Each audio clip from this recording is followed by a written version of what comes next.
වාසනාවන්ත සුබ අනාගතයක් වේවා කියලා ප්‍රාර්ථනා කරනවා දිනසුරැස් ජ්‍යොතිෂ නාලිකාව වෙත එකතු වෙලා ඉන්න ඔබ සියලු දෙනාටම.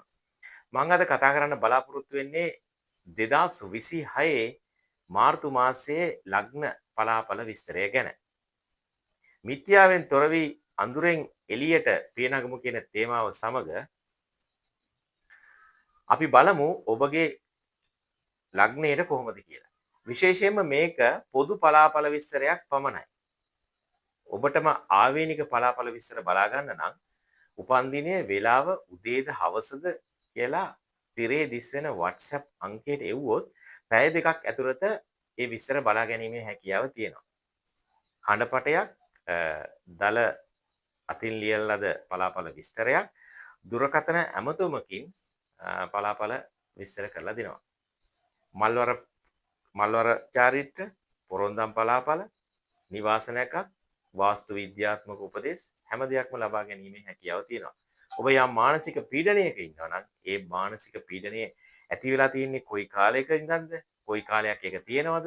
ඒවට ගන්න ඕන ප්‍රතිකාර මොනවද? ඒවට සුදුසු දේවල් මොනවද කියලා මේ ජ්‍යොතිෂ න්‍යාය ධර්මයන් අනුව හොඳින් පැහැදිලි කර දීමක් අපි සිදු කරනවා. එහෙනම් අපි යොමු වෙමු 2026 මාර්තු මාසයේ පලාපල විස්තරය සඳහා. කොහොම වුණත් මේ පලාපල විස්තරය පොදු පලාපල විස්තරයක් පමණයි. මෙහිදී ගොඩක් වෙලාවටම ඔබ ගෙවන මහදසා, අතුරුදසා, සෙනසුරු ඒ රාශියක අපල අනුව මේක වෙනස් වීමට ඉඩකඩ තිබෙනවා. මේෂ ලග්න හිමියනි ඔබගේ යහපත් බලාපොරොත්තු ඉටු වේවා කියලා ප්‍රාර්ථනා කරනවා. 2026 මාර්තු මාසයේ ග්‍රහ පිහිටීම අනුව බලමු ඔබේ ලග්නයට කොහොමද කියලා. විශේෂයෙන්ම බ්‍රහස්පති ග්‍රහයා ගමන් කරනවා 3 වෙනි භාවයේ තවදුරටත්, කේතු ග්‍රහයා 5 වෙනි භාවයේ ගමන් කරනවා. ඒ සමගම බුධ, කුජ, රාහු, රවි ග්‍රහයන් 4 දෙනාම 11 වෙනි ගමන් කරනවා කුම්භ රාශිය තුල. ඒ වගේම තමයි තවදුරටත් සෙනසුරු ග්‍රහයා 12 වෙනි භාවයේ ගමන් කරනවා. සෙනසුරු ග්‍රහයා මේෂ ලග්නයේ 12 වෙනි භාවයේ ගමන් කරනවා කියලා කියන්නේ ලග්න ඒ රාශිකය සමග තමයි මේ ගමන සිදු වෙන්නේ. මේ කාලයේ විශේෂයෙන්ම ආර්ථික තත්ත්වය තරමක් දුරට යහපත් වෙන ආකාරයක් තමයි පෙන්වුම් කරන්නේ. ඔබ කරන කියන ව්‍යාපාර කටයුතු වලට සමගාමීව එහා සම්බන්ධ දේවල් ඉහළ තැනකට පත් කර ගැනීමේ හැකියාව තියෙනවා.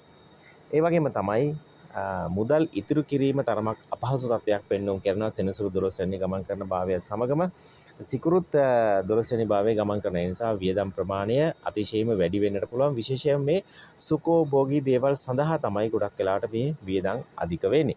ඒ නිසා වියදම් කිරීමේදී ඔබ ඊටමත් සැලකිලිමත්කමක් දැක්විය යුතු වෙනවා මේ කාලය තුල. විශේෂයෙන්ම පරණ දේවල් ඉවත් කරලා ඒවා අලුත් කරගන්නට උත්සාහ කරනවා. ඒ අලුත් දේවල් මිලදී ගන්නට උත්සාහ කරනවා. එය පසුපස හැදී බැලුවාම අනවශ්‍ය වේදමක් විදියට තමයි බොහෝ විට සැලකෙන්නේ. ඒ නිසා ඒ ගැන පරිස්සම් වීම වැදගත් වෙනවා.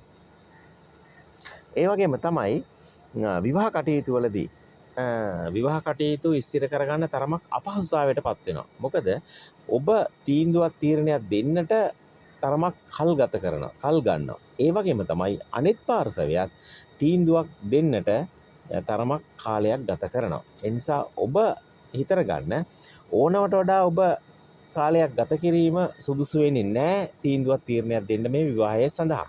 ඒ වගේම තමයි හදිසි තීරණ වලට යන්නත් එපා. හදිසි තීරණ ගන්නෙ නැතුව ඕනවට වඩා කල් ගත කරන්නේ නැතුව මධ්‍යස්ථ කාල සීමාවක් අරගෙන ඒක සමතයකටපත් කරගන්න එක තමයි වැදගත් වෙන්නේ. කොහොම වුණත් සමස්තයක් හැටියට ගත්තාම මේ කාලේ යහපත් විවාහ යෝජනා ලැබෙන කාලයක්. ඒවා ස්ථිර කර ගැනීමටත් හැකියාව තිබෙන කාලයක් බව ඔබ හොඳට මතක තියාගන්නට වෙනවා.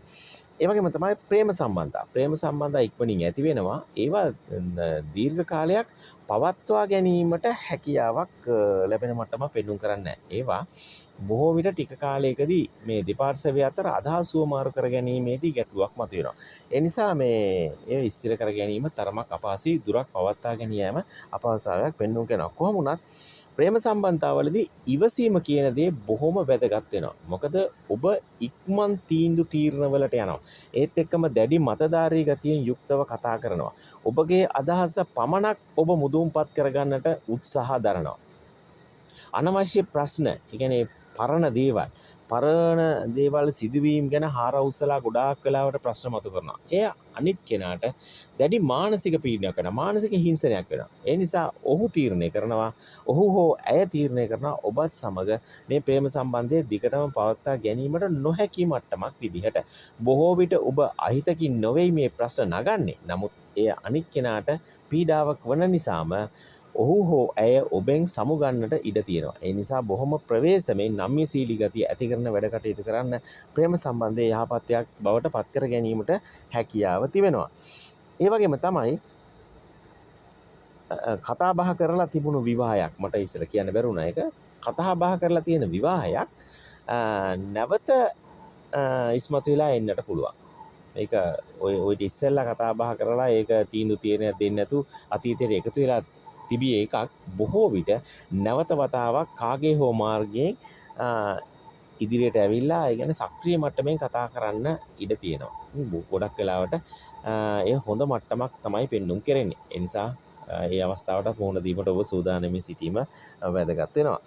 රැකියාවලදී විශේෂයෙන් ප්‍රවේශම් වීම වැදගත් වෙනවා. මොකද රැකියා කටයුතු වලදී දැඩි මානසික පීඩනකට ලක් වෙනවා.